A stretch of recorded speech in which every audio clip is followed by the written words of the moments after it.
And in those three little words, there is a most amazing revelation of God's ignorance of the future. There's a hearing hearer, and there's a hearer only. Say it again. I am a hearing hearer.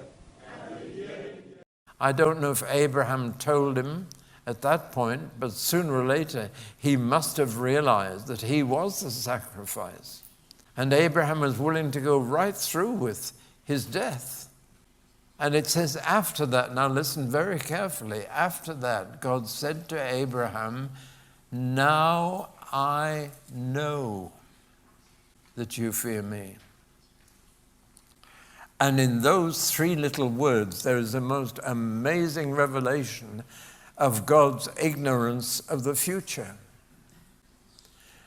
God could know everything that Abraham could do, but he was not sure yet of what he would do in the circumstances.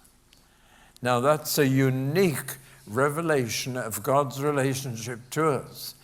God doesn't know everything about your future in the sense that he does not know which decision you will make. He knows the consequences of those decisions, whether you say yes or no to him. He knows what can happen to you, but he does not know what will happen. Now that may come as a shock to you. The idea is so common that God knows everything that's going to happen and knows for sure which way you're going to decide before you decide. And yet here we have this phrase from God, "Now I know." Now God is sure of Abraham's faith. He was not sure before that.